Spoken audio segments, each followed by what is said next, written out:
بسم اللہ الرحمن الرحیم الحمد للہ رب العالمین والصلاة والسلام علی اشرف الانبیاء والمرسلین۔ الحمد للہ ہمارا نزہۃ النظر شرح نخوۃ الفکر کے اسباق کا سلسلہ جاری و ساری ہے۔ آپ کے علم میں ہوگا کہ یہ کتاب اصول حدیث کے متعلق ہے، اور گزشتہ سبق جو ہمارا ہوا تھا اس کے اندر بھی تھوڑا سا ہم نے شاذ کے متعلق گفتگو کی تھی۔ تو شاذ حدیث کیا ہوتی ہے اس کی تعریف بھی آج بیان کریں گے، تو انشاءاللہ تعالیٰ پڑھ کر ہی جو ہے وہ وضاحت کرتے ہیں۔ فرماتے ہیں وَإِنْ خُولِفَ بِأَرْجَحَ مِنْهُ لِمَزِيدِ ضَبْطٍ أَوْ كَثْرَةِ عَدَدٍ أَوْ غَيْرِ ذَلِكَ مِنْ وُجُوهِ الترجیحات فالراجح يقال المحفوظ۔ اگر مخالفت کی جائے ان میں سے ارجح کے ذریعے، اگر مخالفت کی جائے ان میں سے ارجح کے ذریعے مزید ضبط کے ساتھ، یا کثرت تعداد کے ساتھ، یا ترجیحات کی وجوہات میں سے کسی اور کے ساتھ اگر جو ہے وہ ترجیح کی جائے تو پھر کیا ہوگا؟ فالراجح یقال المحفوظ، تو جو راجح ہوگا اس کو محفوظ کہا جائے گا، اور وہ مقابل هو المرجوح، اور جو مقابل ہوگا وہ مرجوح کہلائے گا۔ والمرجوح یقال له الشاذ، اور اس کے مقابل کو مرجوح کہا جائے گا۔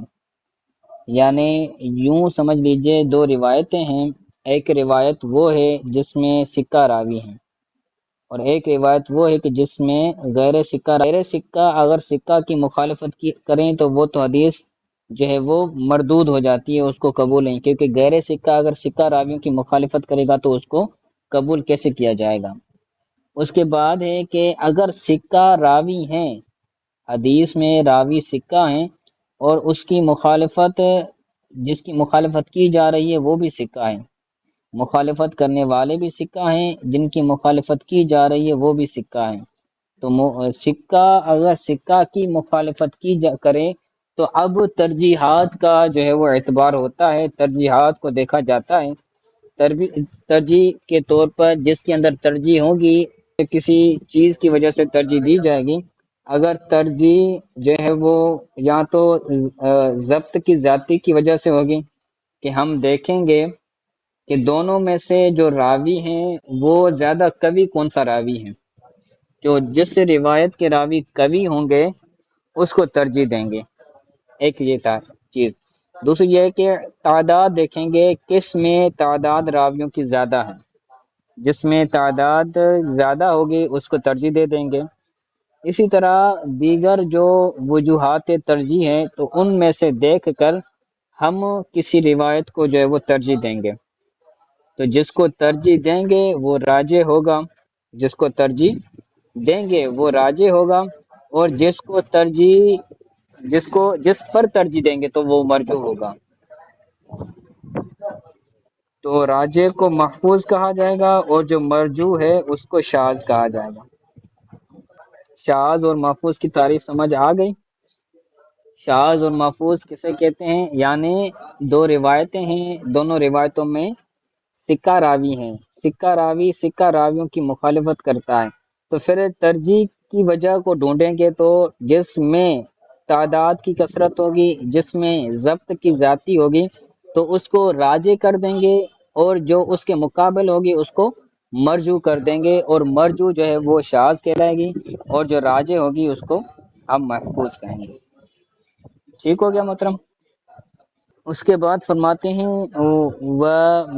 مثال ذالک، اس کی مثال یہ ہے کہ ما رواہ الترمذی والنسائی وابن ماجہ ومن طریق ابن عیینہ عن عمر بن، اس کی مثال وہ ہے جس کو امام ترمذی نے، امام نسائی نے، امام ابن ماجہ نے حضرت ابن عیینہ کے طریق سے روایت کیا ہے، اور ابن عیینہ روایت کرتے ہیں عمر بن دینار سے، اور عمر بن دینار روایت کرتے ہیں اوسجا سے، اور اوسجا روایت کرتے ہیں عبداللہ بن عباس سے۔ اور وہ روایت کون سی ہے؟ وہ روایت یہ کہ ان رجلا توفی علی عہد النبی صلی اللہ علیہ وسلم، کہ ایک شخص کا نبی کریم صلی اللہ علیہ وسلم کے زمانہ اقدس میں وصال ہو گیا، ولم یدع وارثا، اور اس نے کوئی وارث نہیں چھوڑا، اس نے کوئی وارث نہیں چھوڑا، الا مولا هو اعتقہ، سوائے اس کا وہ غلام جس کو اس نے آزاد کیا تھا۔ تو یہ حدیث پاک ہے مکمل۔ تو یہ حدیث پاک اس کی مثال ہے۔ فرماتے ہیں وتابع ابن عینۃ علی وصلہ ابن جریج وغیرہ، ابن عینہ کی متابعت کی ہے اس کے وصل پر ابن جریج اور ان کے علاوہ نے، ابن جریج اور ان کے علاوہ نے حضرت ابن عینہ کی متابعت کی ہے اس حدیث کے وصل ہونے پر۔ وخالف حماد بن زید وفرواہ عن عمر بن دینار عن اوسجا، اور ان کی مخالفت کی ہے ابن عینہ اور ان کے علاوہ کی مخالفت کی ہے کنہوں نے؟ حماد بن زید نے، اور حماد بن زید نے عمر بن دینار اور اوسجا سے روایت کیا ہے، عمر بن دینار سے روایت کیا ہے اور عمر بن دینار اوسجا سے روایت کرتے ہیں۔ ولم یذکر ابن عباس، اور حضرت ابن عباس کا ذکر نہیں فرمایا۔ پیچھے تھا نا کہ راوی جو روایت کا آخری راوی ہے وہ حضرت ابن عباس ہیں، لیکن حماد جو ہیں، حماد بن زید، وہ صرف اوسجا تک حدیث کو ختم کر دیتے ہیں، اس کے بعد جو حضرت ابن عباس کا ذکر ہے وہ ذکر نہیں فرماتے ہیں۔ تو فرماتے ہیں قال ابو حاتم المحفوظ حدیث ابن عینہ، ابن عینہ کی حدیث محفوظ ہے، اور جو حماد بن زید کی حدیث ہے وہ کیا ہو جائے گی؟ جی، حماد بن زید والی جو حدیث ہے وہ ہو جائے گی شاذ۔ کیوں؟ وجہ کیا ہے؟ کوئی بتائے گا؟ حضرت ابن عینہ والی جو حدیث ہے وہ تو محفوظ ہے، اور حماد بن زید والی حدیث شاذ ہے۔ کیوں؟ کیونکہ ہم نے ترجیح دی ہے کس کو؟ تعداد کے لحاظ سے، کیونکہ جو ابن عینہ والی روایت میں راوی ہیں وہ چار ہیں، ایک حضرت ابن عینہ، دوسرے عمر بن دینار، تیسرے اوسجا، چوتھے ہیں حضرت ابن عباس۔ اور حماد والی روایت میں صرف راوی تین ہیں، ایک حماد بن زید خود، دوسرے عمر بن دینار اور تیسرے اوسجا، اس کے بعد وہ حدیث بیان کرتے ہیں، تو تعداد کم ہے۔ اسی کو بیان فرماتے ہیں وحماد بن زید من اہل العدالت والضبط، حماد بن زید اہل عدالت میں سے بھی ہے اور ضبط میں سے بھی ہے، اس کے باوجود لیکن رجح ابو حاتم روایت من ہوا اکثر عددا منہ، لیکن اس کے باوجود امام ابو حاتم نے اس کی روایت کو ترجیح دی ہے جو اس سے تعداد میں زیادہ ہے، اور وہ کون ہے؟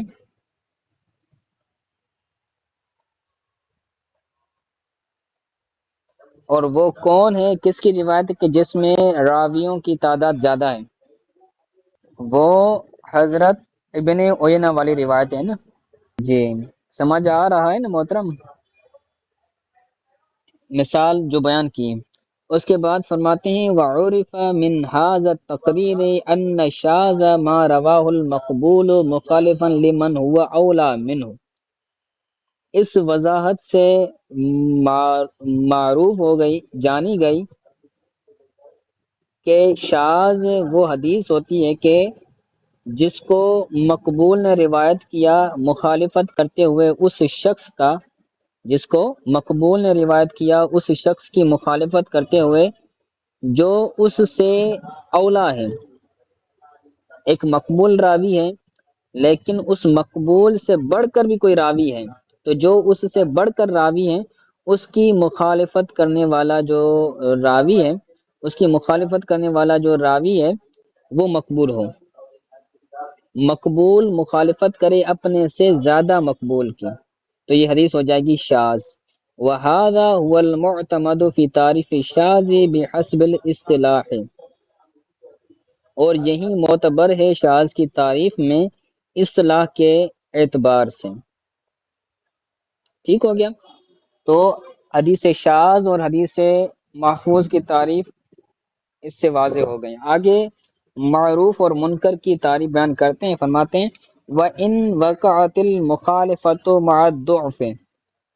پہلے تھا نا کہ دونوں راوی سکہ ہوں، مخالفت کرنے والا بھی راوی سکہ ہو اور جس کی مخالفت کی جا رہی ہے وہ بھی سکہ ہو، لیکن اگر ایک ضعیف ہے، ضعف کے ساتھ مخالفت ہو رہی ہے، تو فرماتے ہیں فَالرَّاجِحُ يُقَالُ لَهُ الْمَعْرُوفُ وَمُقَابِلُهُ يُقَالُ لَهُ الْمُنْكَرُ۔ تو اب اس صورت میں بھی ترجیح دی جائے گی، تو انہی چیزوں کو دیکھا جائے گا، پھر جو ترجیح پائے گا اس کو راجح کہیں گے، اور راجح جو بنے گا اس کو معروف کہیں گے، اور جو اس کا مقابل ہوگا جس کو مرجو کہیں گے تو اب وہ مرجو ہو جائے گی منکر حدیث۔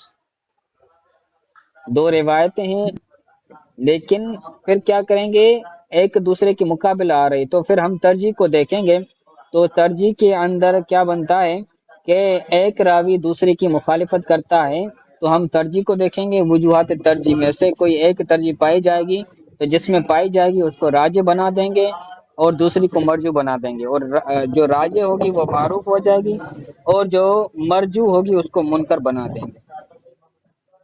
ٹھیک ہو گیا؟ اس کی اس کی مثال بیان فرماتے ہیں کہ مثال ہو ما رواہ ابن ابی حاتم من طریق حبی بن حبیب وهو اخو حمزة بن حبیب زیاد القرا عن ابی اسحاق عن عیزار عن حریس عن ابن عباس عن النبی صلی اللہ علیہ وسلم۔ یہ حدیث کی سند ہے۔ فرماتے ہیں کہ اس کی مثال وہ ہے کہ جس کو ابن ابی حاتم نے حبی بن حبیب کی طریق سے روایت کیا ہے۔ اس کی مثال وہ ہے کہ جس روایت کو ابن ابی حاتم نے حبیب بن حبیب کے طریق سے روایت کیا ہے، اور وہ حمزہ بن حبیب زیادہ المقری کا بھائی ہیں۔ ٹھیک ہے، یہ راوی کی وضاحت فرما رہے ہیں۔ تو وہ روایت کرتے ہیں ابو اسحاق روایت کرتے ہیں عیزار بن حریث سے، اور عیزار بن حریث روایت کرتے ہیں حضرت عبداللہ بن عباس سے، اور حضرت عبداللہ بن عباس روایت کرتے ہیں نبی کریم صلی اللہ علیہ وسلم سے کہ سرکار نے فرمایا من اقام الصلاۃ وآت الزکاۃ وحج وصام وقر الضیف دخل الجنہ۔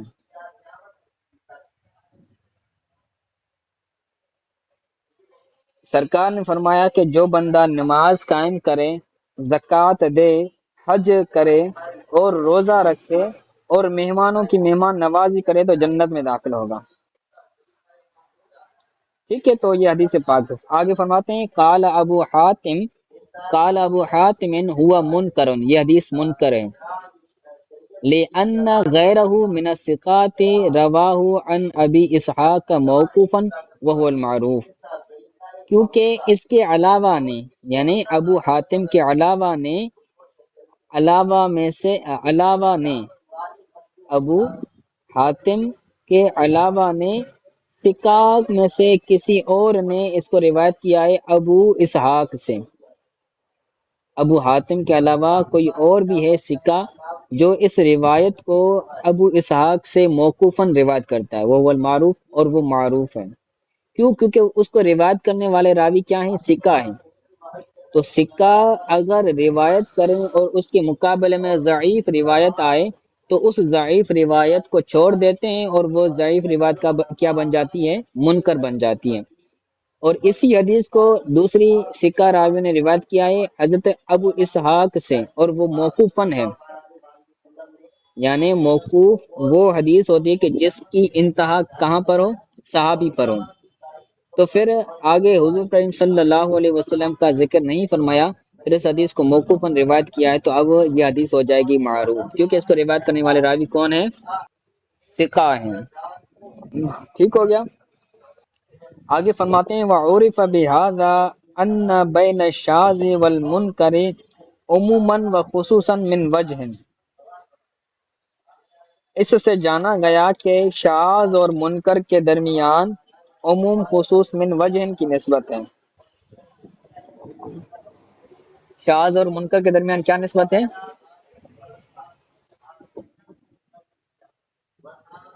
جی، لأن بینہما اجتماعا فی اشتراط المخالفت، کیونکہ ان دونوں کے درمیان مخالفت کے شرط قرار دینے میں کیا ہے؟ ملنا ہے۔ دونوں مل رہی ہیں کس چیز میں؟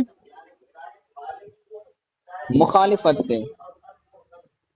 شاذ میں حقہ اوسط کی مخالفت کرتا ہے، اور جو منکر ہے اس میں ضعیف سکہ کی مخالفت کرتا ہے، تو مخالفت کی شرط میں دونوں جمع ہو رہی ہیں، اور دونوں جو ہے وہ جدا ہوتی ہیں۔ وَإِفْتِرَاقًا فِي أَنَّ شَاذَ رِوَایَةُ ثِقَةٍ أَوْ صَدُوقٍ وَالْمُنْکَرُ رِوَایَةُ ضَعِیفٍ، فرماتے ہیں کہ اور جدا ہوتی ہیں اس بات میں کہ شاذ جو ہوتی ہے وہ سکہ یا صدوق کی روایت ہوتی ہے۔